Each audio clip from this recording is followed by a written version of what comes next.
saya Bilkis. Assalamualaikum.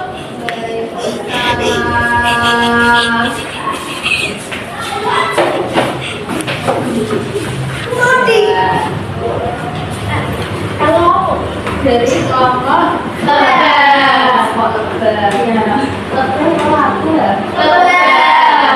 ini salah tulis ya. Terus silakan perkenalan diriku. Ya, yuk perkenalan diri dulu ya. Dari siapa ketua kelompoknya? Siapa? Saya Nandita. Terus ya. Saya Bilkis. Berarti satu kelompok ada 5 orang. Ya. Terus Apa pendapat Ibu tentang perundungan di sekolah?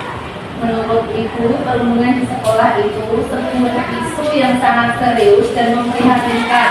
Ya. Menurut saya, ini adalah bentuk kekerasan yang tidak dapat ditoleransi dan harus diatasi dengan tegas. Ya, di garis bawahi. Jadi harus diatasi dengan tegas karena sekolah merupakan tempat yang aman, mendukung dan menyenangkan bagi setiap siswa untuk belajar dan berkembang. Ya, bukan tempat di mana mereka harus merasa takut dan terancam. Ya, jadi kalau ada teman kalian yang perundungan di sekolah itu kasihan ya, karena dia merasa terancam dan merasa takut ketika di sekolah. Ya, jadi harus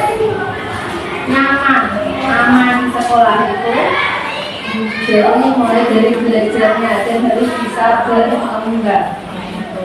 Terus ada lagi yang mau ditanyakan?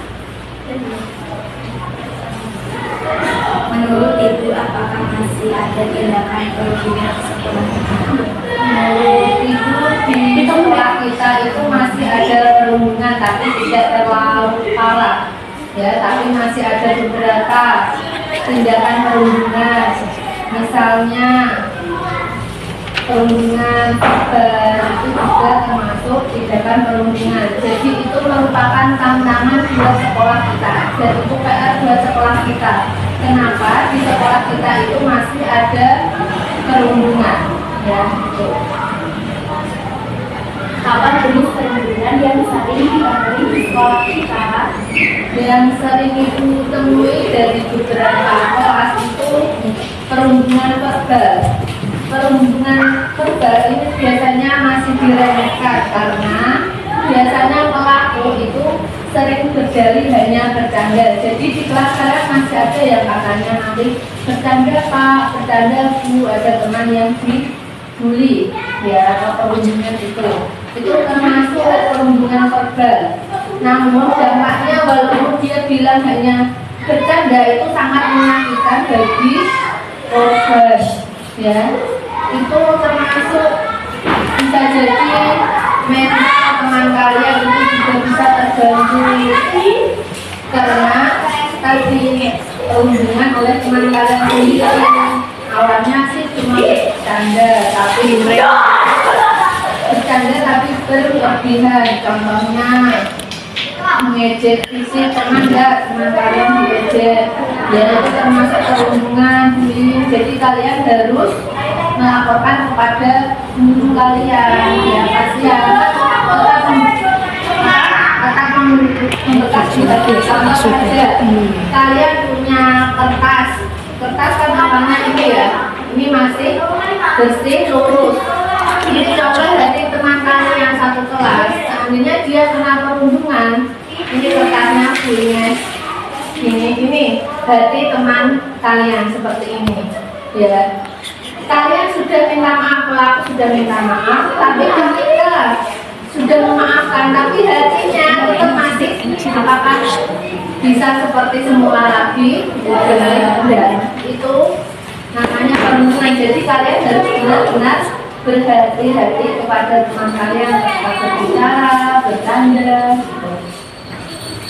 Berpaham sama itu? Menurut Ibu, apa saja faktor pada perundungan di lingkungan kita? Faktor penyebab perundungan itu bisa jadi karena faktor individu berkaitan dengan psikologis berarti psikolog anak dan kebutuhan si anak. Terkadang anak ada yang selalu aktif di sekolah, nah itu di rumah mungkin ketika di rumah dia hanya karena tertekan oleh keadaan orang tua atau bagaimana itu pun juga bisa jadi anak sering gitu. Terus faktor lingkungan keluarga itu juga bisa ya, kurang perhatian dari orang tua itu juga sama. Jadi ketika di sekolah anak merasa bebas, ada ya teman kalian di rumah itu disuruh orang tuanya harus belajar, harus ini dia merasa tertekan, ya pernah merasakan yang itu kan merasa tertekan. Sampai tidak percaya dengan anaknya sendiri itu juga ada karena apa? Mungkin si anak sering berjuang kepada orang tua sehingga orang tua tidak percaya lagi kepada anaknya, sehingga anak kan merasa tertekan. Jadi ketika di sekolah dia pasti menggunakan cara apa ya kan tidak enaknya sendiri kalau di sekolah ya, tidak memperhatikan, tidak mengerti perasaan ketika dia nanti berbicara seperti ini apakah menyakiti ataukah tidak. Karena enggak kalian, entah itu pembicaraan dari teman kalian atau di masyarakat, di keluarga, ketika kalian diajak bicara tapi itu termasuk budaya pasti pernah merasakan kan, itu mesti kalian selalu terus terlihat ya enggak, kata-katanya mesti terlihat ya gitu. Jadi harus berhati-hati. Ada lagi Apa yang sebaiknya dilakukan siswa yang menjadi korban perundungan? ya, bisa memastikan keselamatan dan menghentikan siklus kekerasan ya, korban harus fokus pada upaya menjauhkan diri ya. Menjauhkan diri itu maksudnya bukan langsung pergi jauh, tidak, tapi kita contohnya ada teman kalian yang membuli atau perundungan, itu menurut kalian langsung dibully, lebih baik kalian itu menjauh ya, lebih baik menjauh karena itu termasuk perundungan dan itu juga berbahaya, nanti juga bisa membuat mental psikologis kalian itu terganggu, kan merasa tidak nyaman ketika di dalam sekolah. Kan besok saya ketika di sekolah ketemu sama si A, jalannya males, kan pernah ya? Ya itu gelisah. Ya jadi kalian kan pernah seperti itu. Jadi nanti kalian untuk belajar juga malas, terus merasa terganggu. Jadi kalian itu terpikir terus di otak kalian, saya punya masalah sama ini, takut sama ini kayak gitu.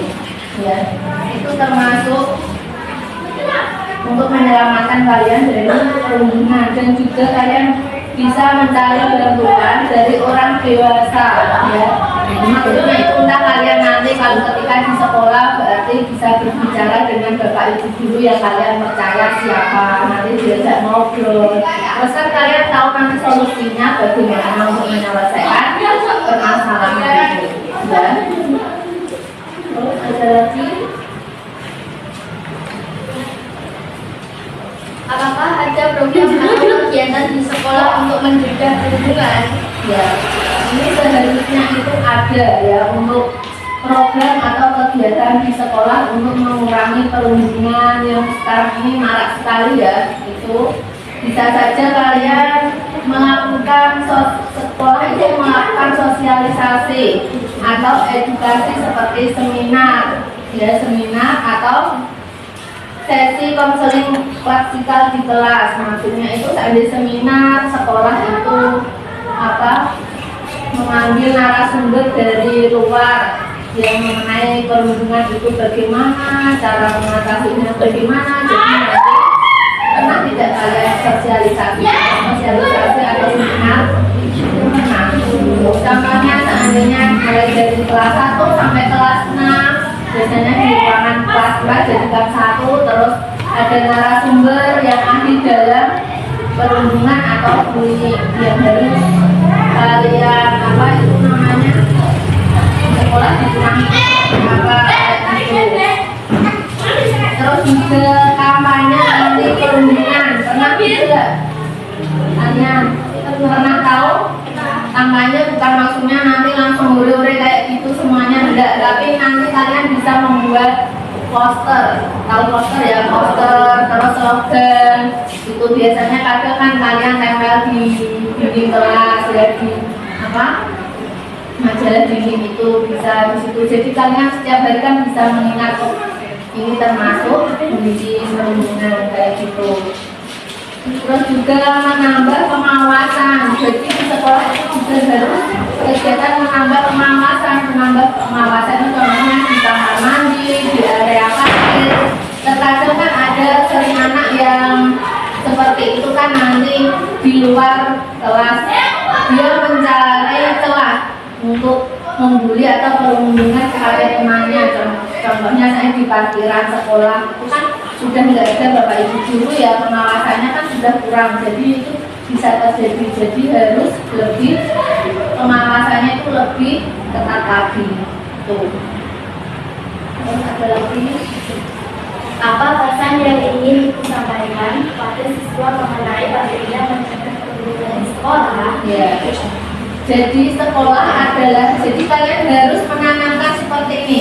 Sekolah adalah tempatmu bersinar, ya, bukan untuk menyakiti teman, ya.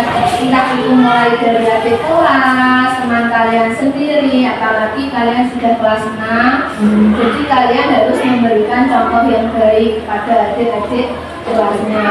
Dan untuk menghentikan perundungan itu harus ada kerja sama dan tanggung jawab kita bersama. Jadi ada kerjasama antara bapak ibu guru dengan siswa peserta didiknya, ya. Jadi seandainya yang bekerja sama hanya bapak ibu guru, siswanya tidak ada kerjasama, maka tidak akan terkondisikan, ya. Untuk mengurangi perundungan itu juga sulit kalau tidak ada kerjasama antara bapak ibu guru dan peserta didik. Jadi harus bareng-bareng kerja sama dan tanggung jawab untuk mengenai perundungan di sekolah kita. Terima kasih ya. Ya, semoga apa yang disampaikan Bu Ines itu bermanfaat buat kalian, dan pengetahuan baru kalian yang belum tahu. Jadi kalian bisa menggunakan sebaik-baiknya, ya. Sudah? Ya, terima kasih ya. Ya, sama-sama.